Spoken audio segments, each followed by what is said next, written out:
You're listening to the Sisters in Loss podcast, a faith-based podcast that spotlights Black women who replace silence with storytelling around pregnancy and infant loss and infertility. Black women experience miscarriage and stillbirth 4 to 5 times more likely than white women, according to the NIH and CDC.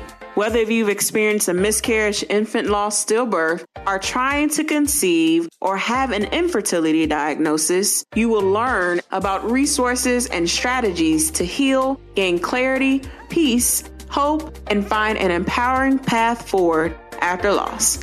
I'm your host, Erica M. McAfee, and you will hear me interview sisters in loss who have healed from such a painful and traumatic experience by sharing their testimonies and stories to inspire and help others turn their pain into their purpose. Now let's get started. Well, thank you so much, Shabnam, for being on the podcast. Thank you for having me. It's pretty surreal being on it. I listen to it so much. So Awesome. So I would love for you to begin just sharing a little bit about yourself and what you do.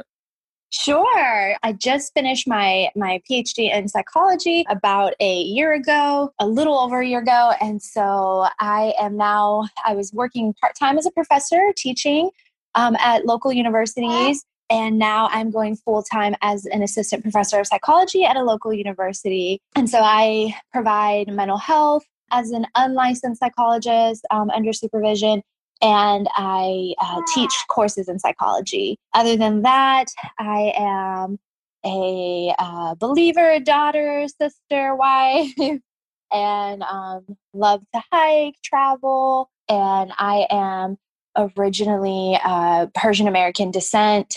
And I just live here in Tennessee. Awesome.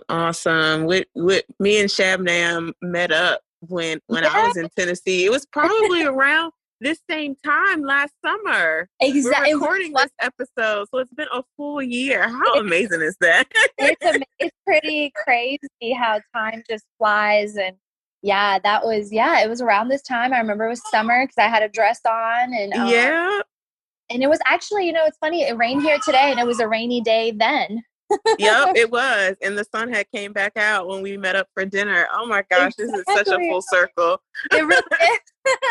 It's such a full circle moment. But obviously we met through social media and we met in person. So now it's amazing to have you on the podcast for you to share your story and share your rainbow pregnancy. So I would love for you to just take us back and share with us your lost story and your journey to motherhood.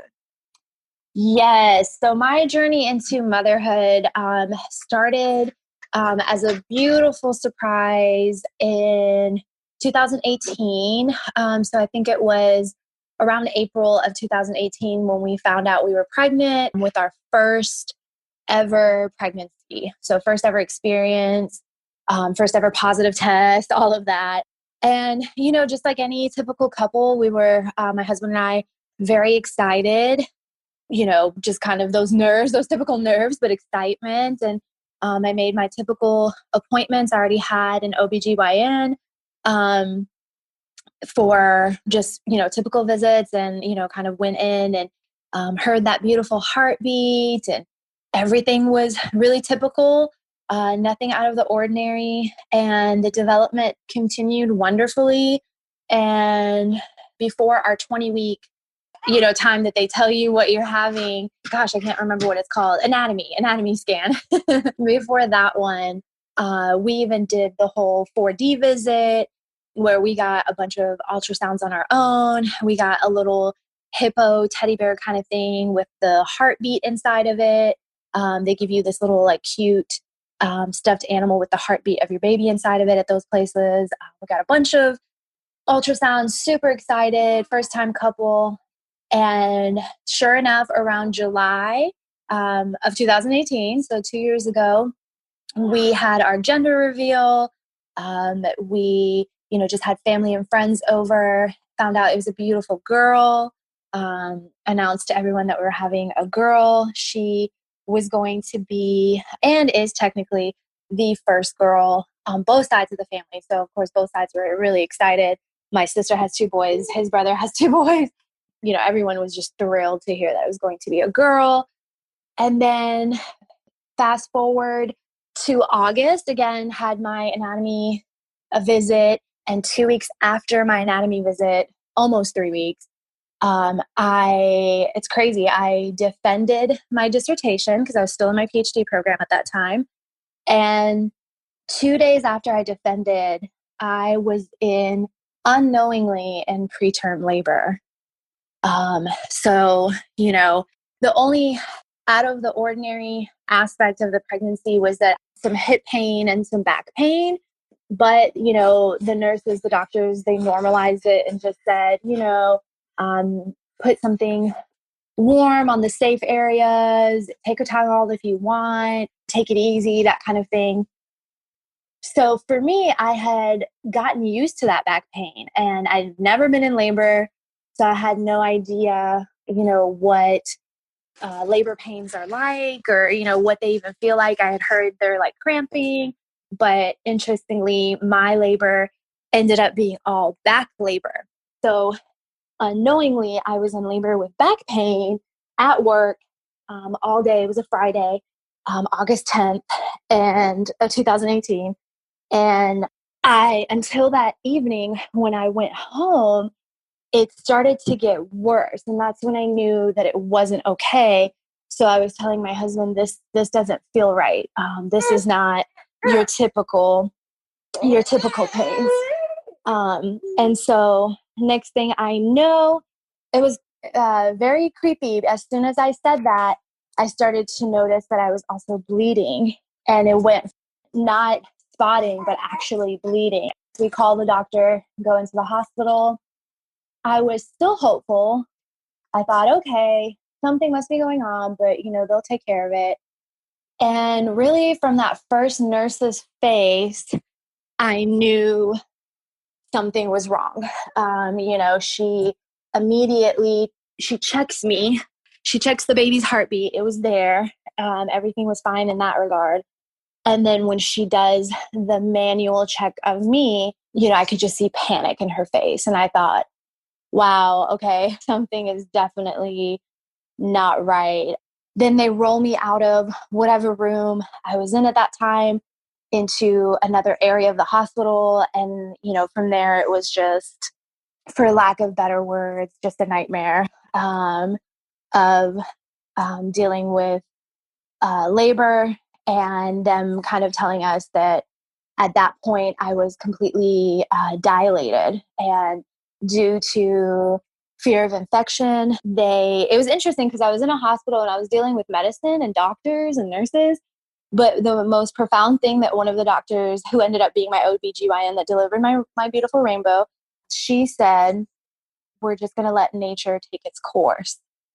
And that was, one of the most traumatic experiences and yet beautiful, because of course we got to meet our beautiful baby girl. We named her Alexandria Shah. And so I was 22 weeks plus 5 days pregnant. And at that particular hospital, they were telling us that they can't do anything for her. They were actually doing the opposite of what I recommend hospitals doing. They were telling us all the possible things that could go wrong if they tried to intervene and to save her. Because again, she was completely healthy. Everything was completely fine. And so that had to be another form of trauma to hear that, there's nothing that they can do for her with all the science we have in this world. And so that's the first time, after that, I began to learn about viability and all those things. Again, first time experience, had no clue what any of that meant. And that, so I was in labor for 10 hours. And, they continued to want to give me an epidural. And at that point, I didn't want anything like that. Because to me, I was already in so much pain that, that wasn't going to do anything for me personally. But I could tell that, I think when something like this happens to you, you see other people's way of feeling bad to see you in pain, and then you having to carry that as well. So It was hard. It was hard on my husband, and us having to just kind of go through that labor, the kind that we just never envisioned, so early in the pregnancy and yet so late, because again, in our naive thoughts, we never thought that you could lose a baby at that gestation. In our naive thoughts at that point, first timers, we thought we were out of that first semester scary time that everyone speaks of.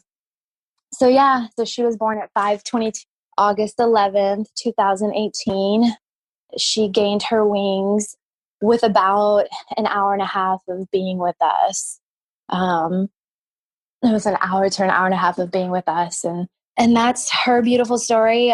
She was beautiful, super sweet.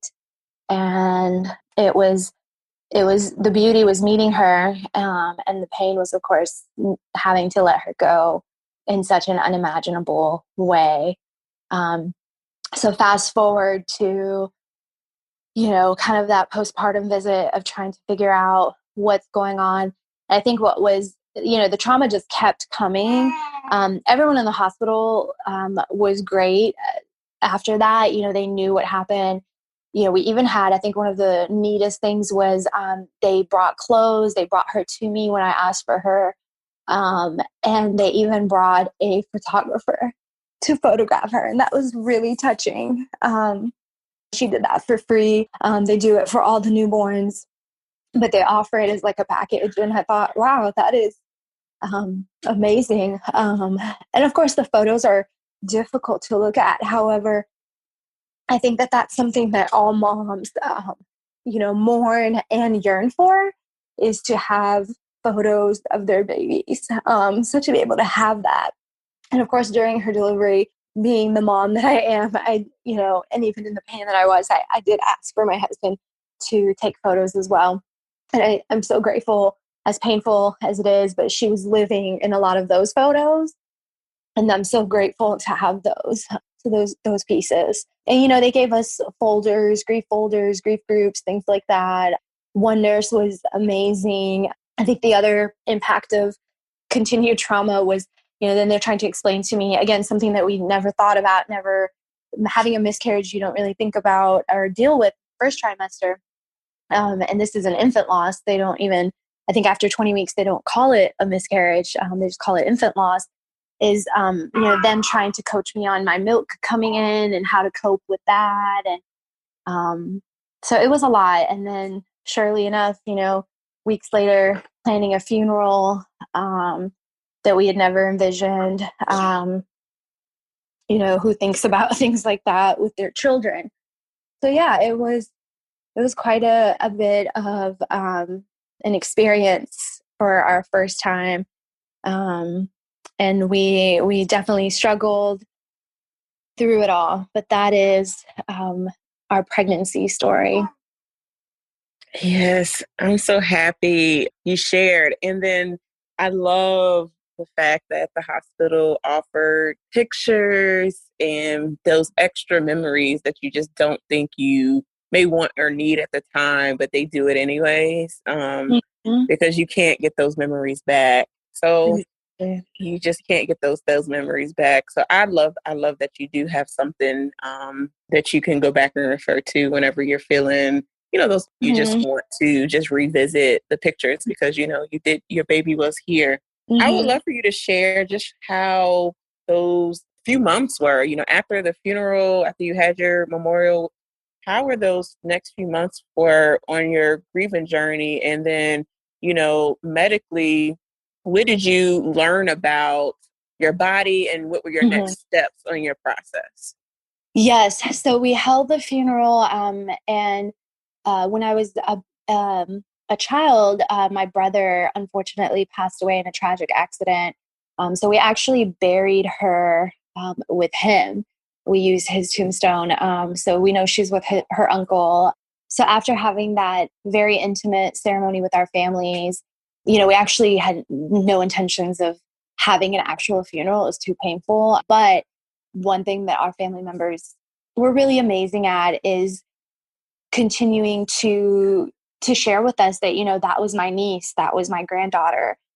And, just acknowledging her in that way, that too is their family member. So they showed up and showed out for lack of better words. They were family, was our backbone, friends. That's how the next few months were. We were still very much, both of us, in a state of shock.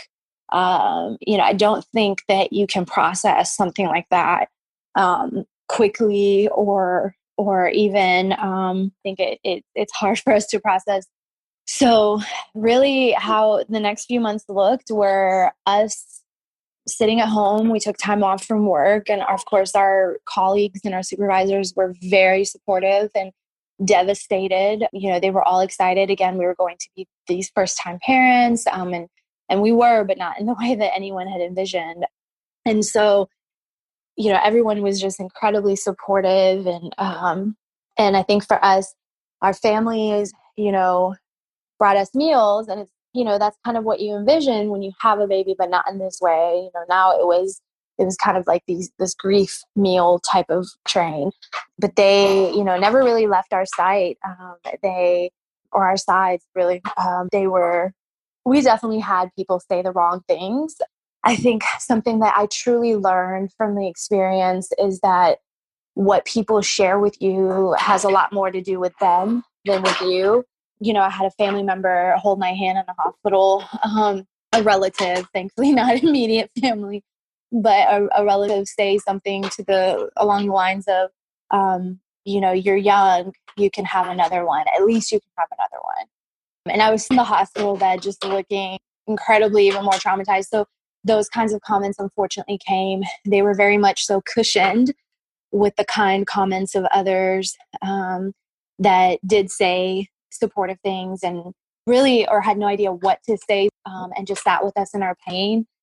Our sisters, our brothers, our parents, our really close friends, our pastors, they all mourned with us. And I think that was something that was very helpful. Again, there were those few that were acting like, oh yes, we can move forward really quickly, which was really as someone in the mental health field, because I refuse to do that. I know the impact of mental health, and, for healthy purposes, you are to process the pain, and it takes an infinite amount of time. No, there's no limit on that time. And so, those that cushioned us with the kind words, or again, sat with us, held our hands, cried with us. I had a friend who, as soon as I opened the door, she was already just bawling. And we just kind of held each other and cried. We had a lot of people just cry with us. Until this day, we cry, when we talk about it. And I think that that's important. Those were the people that really stuck out to me the most, the people that kind of felt the pain with us. I had a supervisor cry with me consistently, providing mental health services to others.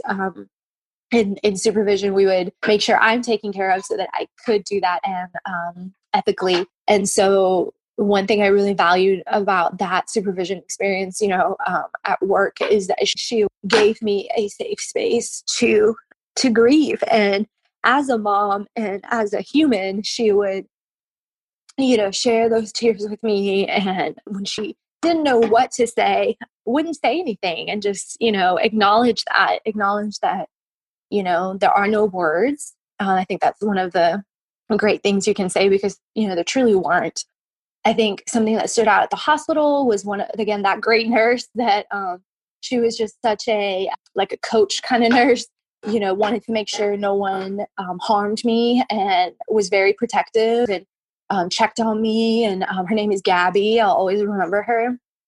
And she did tell us, something that is really painful, even more painful about grief and loss and trauma, is that, she said the first 2 weeks, the first 3 weeks, you'll have everyone there. Everyone will be available. Everyone will be there.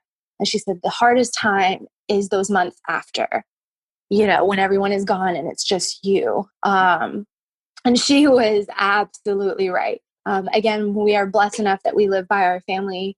They were still there, but the frequency and the duration of how people were there did decrease because, they too have their own responsibilities. And I think that that's what stood out too, is life does go on for others. And we didn't want that. I think any mama that's been through this can imagine that, you don't really look forward to the sun coming up. You don't really look forward to the next day, because each day is a day from when you met your baby, when, before you were, pregnant, and it's just further away from that. And it's pretty scary.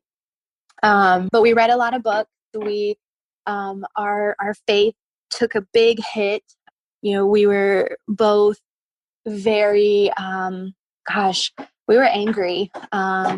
We were very, very angry. We're very spiritual and faith-based people. We're Christians. And for the first time ever, I really felt just abandoned. And I had to go through that experience with God as well. Of first, it was very childlike behavior, father-daughter behavior, of not wanting to talk to God, of, not wanting to acknowledge any of it. And then to sharing, I was hurt. And for me in that process, the things that really helped, that brought me closer and closer to God in a way that, again, I never thought that I would. In that time, I thought I would never return to God. But deep in my identity and soul, again, I'm a very spiritual person, so that's not even possible. So I just started with lots of worship music. When I did return to work, music really helped me be able to put to words what I was feeling, whether it was worship music, whether it was Janae Aiko. She has like a couple of songs for her brother passing, and then this sweet song Promises with her daughter definitely made me cry. But again, these people were putting words to my pain in the way that I just could not. I also wrote a lot of poetry. I wrote a lot of poems for my daughter. I, buried her with a poem as well that I wrote for her on behalf of myself and her dad. And eventually when we made it back into church, we leaned on each other. We leaned on God. Our pastor was there for us. Again, our families, my friends. I joined grief groups.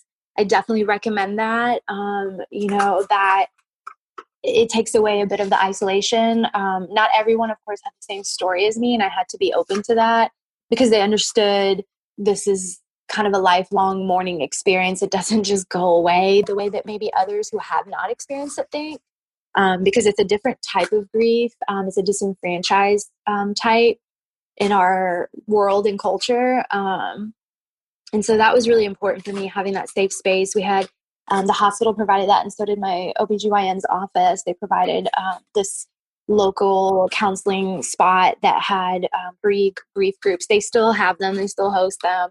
I recommend them when unfortunately, if I find out anything happened with anyone else.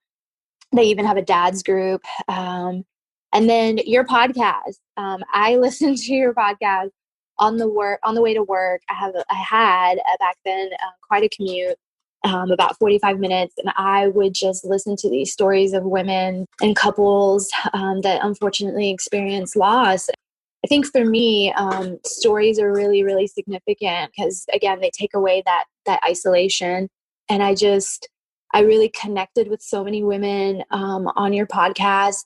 Their stories gave me hope, supported me, normalized and validated a lot of my emotions. And I think that was really important and is really important for women and families going through this. So I listen to your podcast consistently. I never missed. I was, getting your emails. I went through your grief book that you had also created. I even bought your merchandise that says "Faith Over Fear" to make sure that I had that to remind me. And from there, I think you asked, what medically was going on, and that was our next step too, is that postpartum visit of, okay, now let's talk about what in the world happened, because according to them, everything was perfect.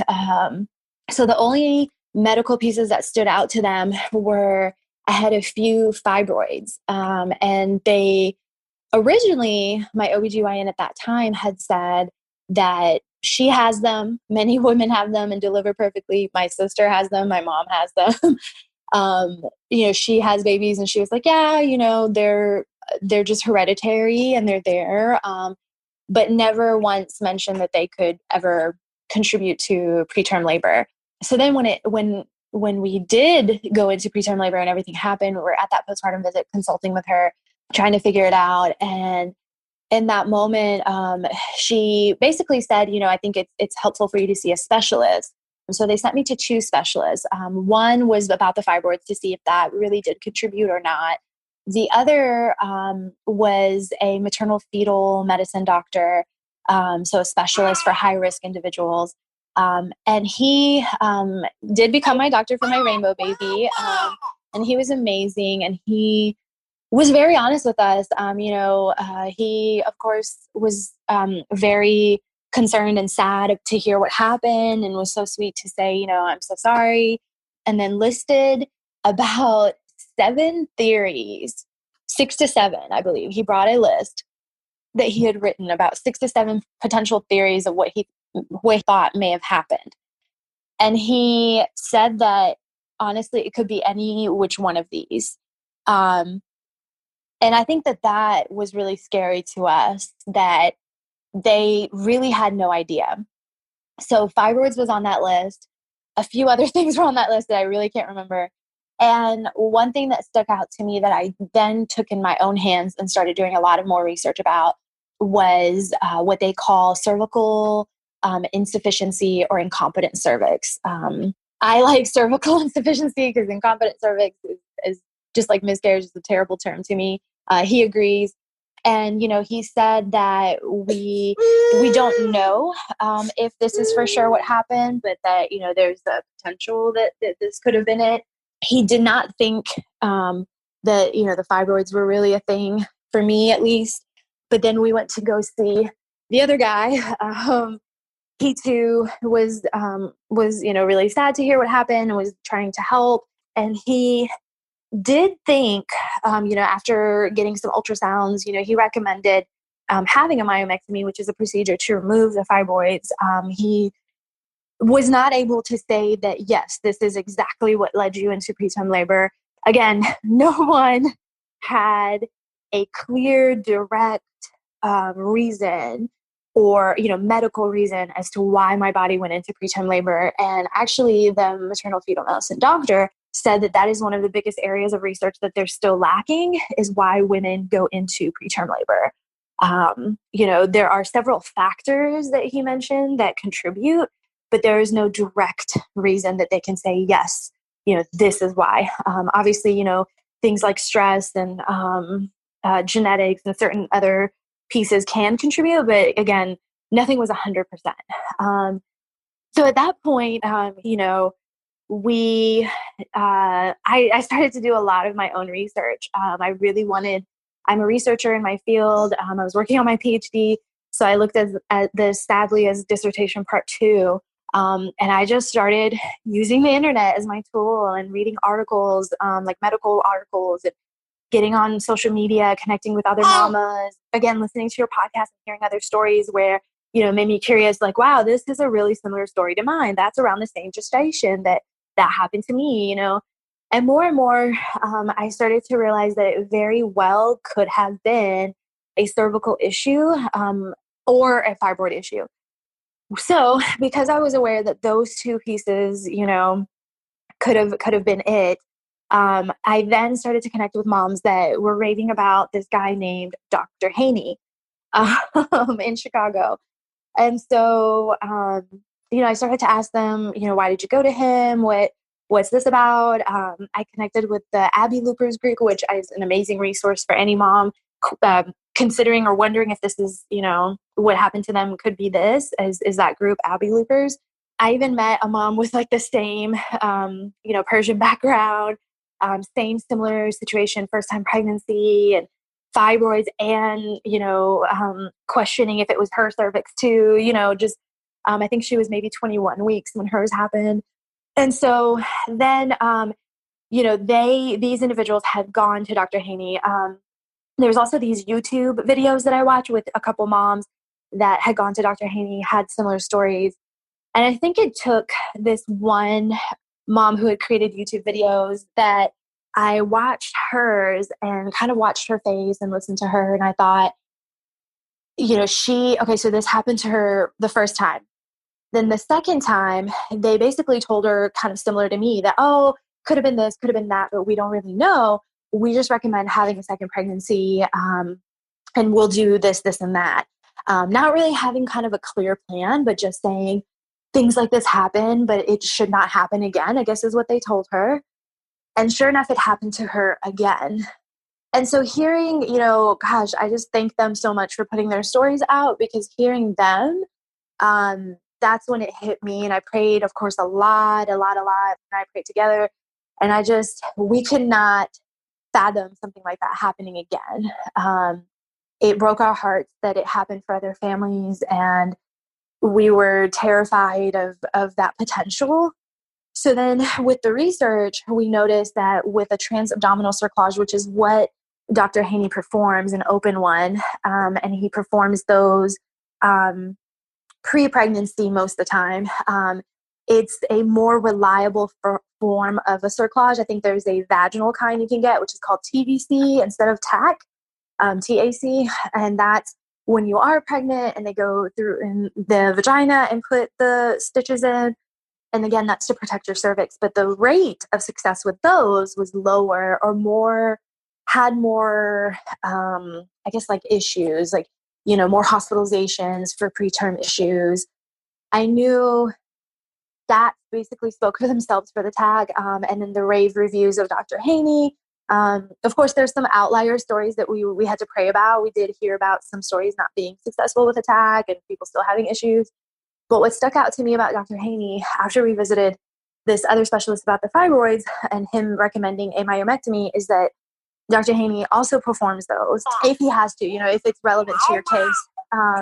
And so it was relevant to my case. And when we told him, he was open to performing it, and he connected with my specialist, and they actually knew each other. So that was another wonderful sign. They knew each other. And my specialist said, oh yeah, he's a great doctor. And when we realized that he could do both procedures at once, that kind of confirmed for us that this would be the route. We prayed a lot. And I really, I think that that's what ultimately led us into making that decision of, okay, we're going to Chicago, and we're going to have this particular procedure to be proactive, because we just could not fathom or take the risk of us going through what we went through again. It was very scary, very, very scary. And shout out to my sister, because she got me a lot of books. She had no words. And so she would just Amazon book to my house, and a lot of other friends, we still have their cards and the books that they sent us. We held on to every single thing. And one of those books was Pregnancy After Loss.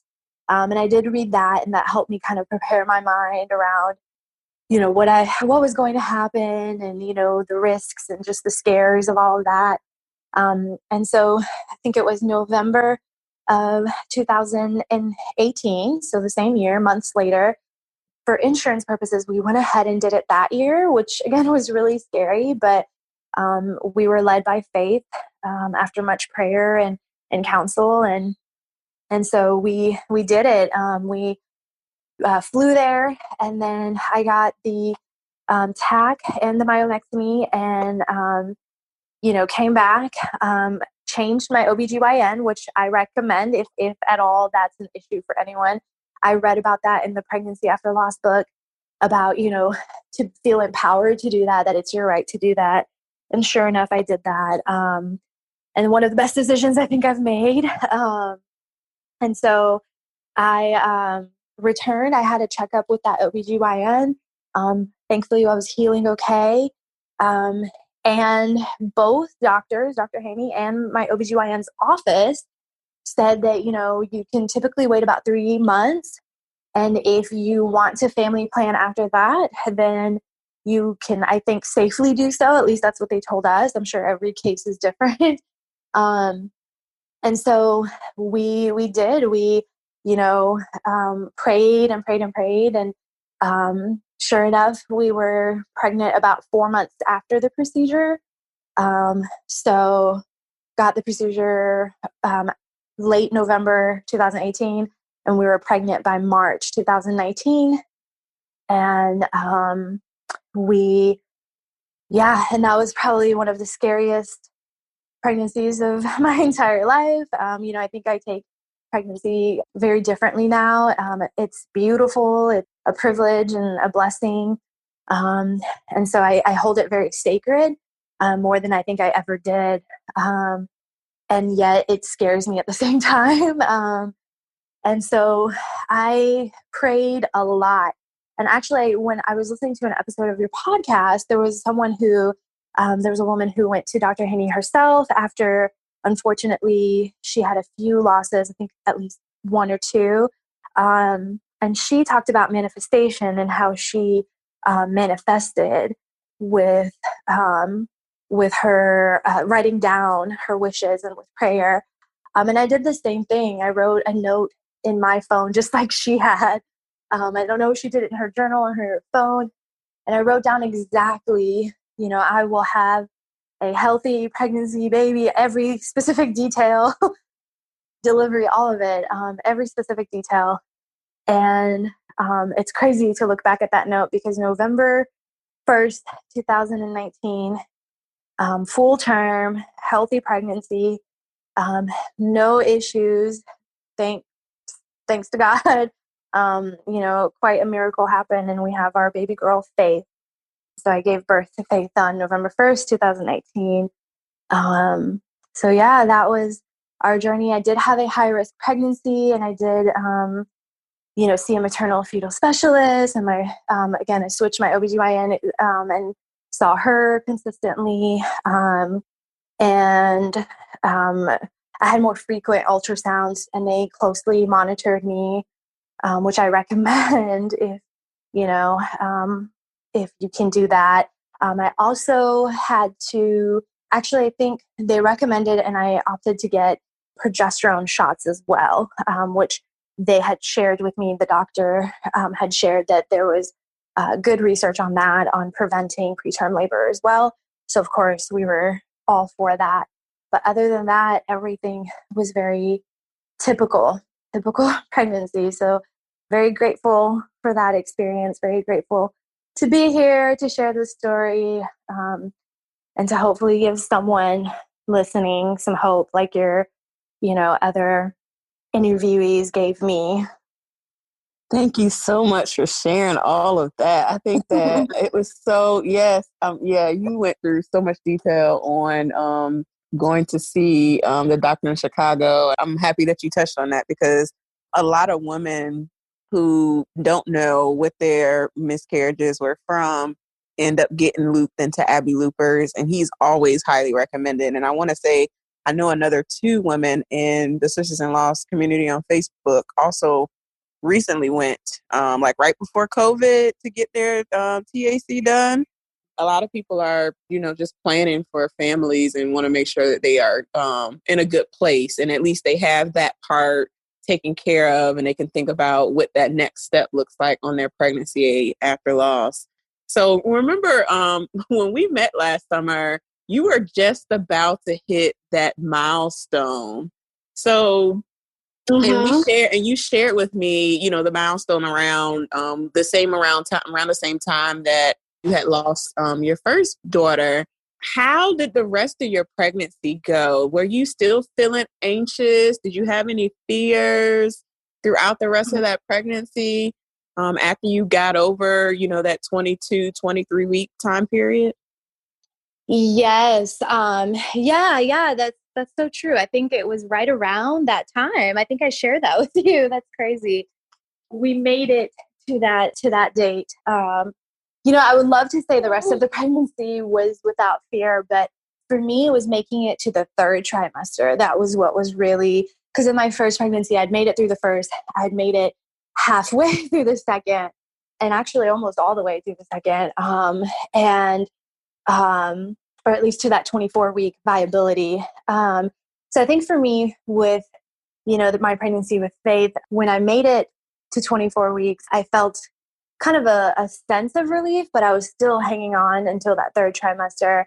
And something that one mom had shared with me that I met on social media that unfortunately endured a second loss after she had a TVC was that, she's holding her breath until her baby takes hers. And that's really kind of how I felt. I was walking in faith. I said I had daily prayers that I would pray. And when I hit that third trimester, I felt like, okay, chance of survival are much higher. I can keep doing this. I was more and more hopeful each week. I think by the time I hit the 30s, I was super thankful, but I was also still not naive. I had joined a community of moms that I knew the horrors that could happen even upon delivery. And so while I was walking in faith, I still was very cautious of what to pray for. So I think up until literally delivery week and delivery day, I was just saying those specific prayers, giving my worries to God, trying my hardest to stay positive, and also, being, cautious in everything that I was thinking and feeling, because I definitely did not want to, go through just that shock again. I wanted to be honest with myself.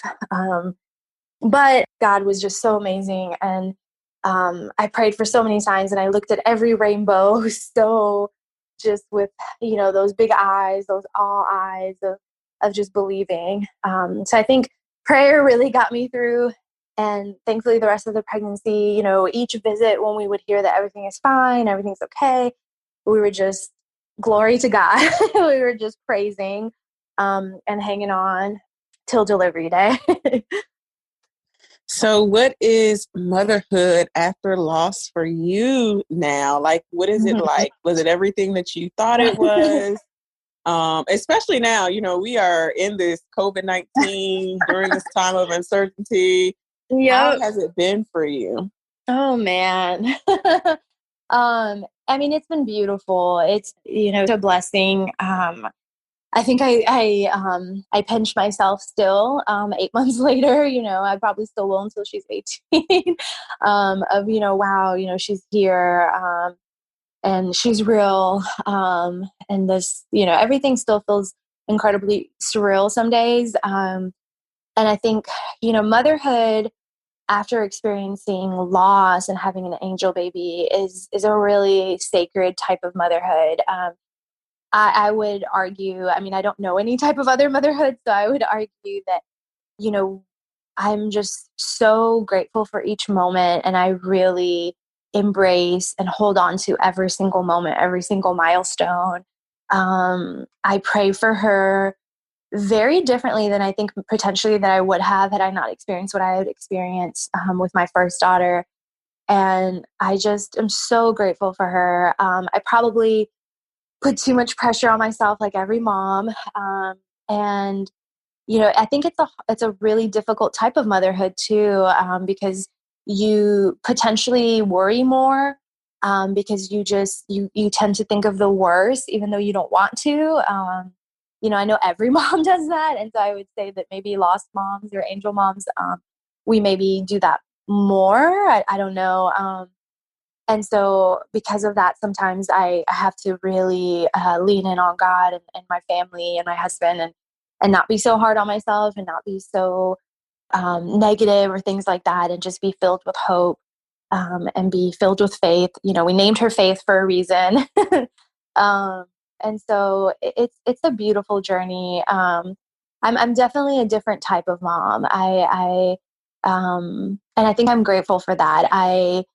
I'm grateful for, as tiring as they are, I am, I am upset, but I'm also grateful for those late night wakes. You know, those were things that I prayed for. So it's very humbling and surreal. I also think I don't know if any other mom, goes through this without having experienced loss or, having an angel baby. But I think for me, I just finished her nursery, just hung up finally some few pieces that were left. And I think that that's what's unique about this type of motherhood is that we maybe are, some of us maybe jump in and decorate and know they'll be here. Others of us maybe feel a little more cautious and take our time. So finally, when she was here, of course, COVID made an issue with things getting here too. But, finally now I can look around and she's here and I think, wow, because what we experienced with Alexandria, losing her and having all those things at our house, people gave us things at our gender reveal and having to look at those after really broke our hearts.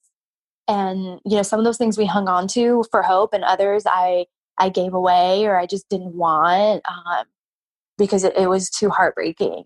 So I think that's the unique type of motherhood is that we're cautious, we're really present, and just so grateful to have our babies in our arms here with us, to be able to see them grow. We know that that's not, you don't always get that. And so I'm just so attentive to her and just always wanting to be around her and with her.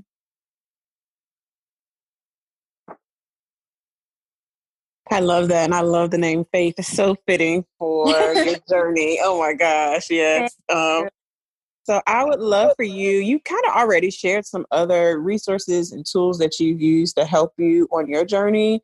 But I really would love for you to talk about just the mental health aspect of it, obviously, because you are a mental health professional, and share with us how people can do their own research, because that really helped you really determine and make a decision on your next steps. Yes, absolutely. So I think the mental health aspect, I definitely recommend prioritizing that. I don't know that I would have known to do that if I wasn't in this field, but I definitely am familiar as a provider. I was very familiar with trauma. I was part of our trauma team at my old job. And I knew the impacts of trauma, childhood trauma, adult trauma, complex trauma, all of it. And this is a very specific type of trauma, whether it be miscarriage, stillbirth, infant loss like mine, even birth, depending on, if it doesn't go well for that individual. So I think for me, I knew that I had to take care of my mental health. So I started slow and that's okay. You can take your time with it. I started very slow because again, I was very much in shock, just in disbelief that this was my life, that this had happened and my daughter wasn't with me. I think for many women that show again, that second trimester loss of, you had a baby bump and waking up and not having that was its own agony. And not feeling those kicks anymore was its own agony. And so for me, I wrote a lot, I journaled a lot, and I started writing poetry, and that is actually a coping skill. So I really, would recommend getting involved with a therapist or a provider that can help you with those types of coping skills if you don't already know that they are coping skills. I would go for walks with my family or on my own. I started running again. And then eventually, so I started attending those groups, those lost mom groups, cried through the very first one. And it was really painful. It was not easy. It's not easy, especially in those group settings. You hear all these other stories and you're just heartbroken over and over again. And then eventually I knew that in addition to the groups, I needed my own time with a therapist to talk through what happened. Because if I didn't talk through it, I don't know that I could really ever heal from it or cope with it. And I'm still in a healing journey. So I really want to express that it takes time because I don't know, how you can fully heal from such trauma, such sadness. And I'm okay with it taking time. I'm in no rush, you're going to get better. You're going to improve. but there is no necessarily finish line, at least not for me, that I have felt. And every therapist I visited, I visited this one woman who had experienced a 20-week loss. And just hearing her story as my therapist and just her understanding my pain and sitting with me in my pain and letting me cry as someone outside of my family and friends was great. It felt like I'm not alone again. And then from there, I saw a different therapist, and hers was, creating a timeline of what happened and looking back at the beauty of her pregnancy, which I'd never thought to do. Of, from the first time you found out you were pregnant with her, what was the journey? What was that journey? What are the positives? And it led me to embrace her and commemorate her and celebrate her, because she is such a blessing in my life, which is why I finally braved enough, got enough courage to do this podcast interview, because I owe it to her to tell her beautiful story too. She was a beautiful pregnancy, a beautiful child, and it took for that therapist to help me identify that. I also saw that therapist during my pregnancy with Faith, and I really recommend that too, because the triggers came back. A lot of those triggers, as you were saying, especially when I got closer to the week of losing Alexandria, and then even close to delivery. I, interestingly enough, delivered at the same hospital. Everyone was aware of my story, helped me we identified my triggers. We made a birth plan. My therapist helped me with that. I mean, so these are the reasons I would really recommend, and there are clinics that have programs that can see you for lower costs. Insurance can cover this as well. And right now, telehealth is still available. I know we're in a weird time. And I did actually end up seeing that therapist online towards the end of my pregnancy, because I wanted to take it easier before she got here. So, having that support made a world of a difference. And then as far as the research, you can really start anywhere. I mean, Google is your friend. And from there, I just started reading journals and started, journal articles, like medical journal articles. And I started Googling and reading other people's stories, utilizing videos of other moms sharing, and just kind of typing in whatever I was thinking, any questions I had, any topics that I wanted to look into. I would read the statistics, like I said. So if you can read those and if you can lean in on those, and all of that really helped me make an informed decision for myself and not feel so helpless. Because I think that's what's really difficult about trauma, is that you tend to feel like everything is out of your control. You tend to feel helpless. And that really helped me gain some power and some control over my situation. What encouraging words can you leave our listeners, those ladies who may be trying again, and what they can do really during this time of uncertainty with COVID-19 and this pandemic? Yes. Encouraging words, if you're a believer, I really, want to emphasize that God is faithful and that your journey is your journey. And it's, really a conversation between you and God, and to talk to God, to share your pain, journaling again, just writing down what it is that's going on internally. And that if it can happen for me, it can happen for you.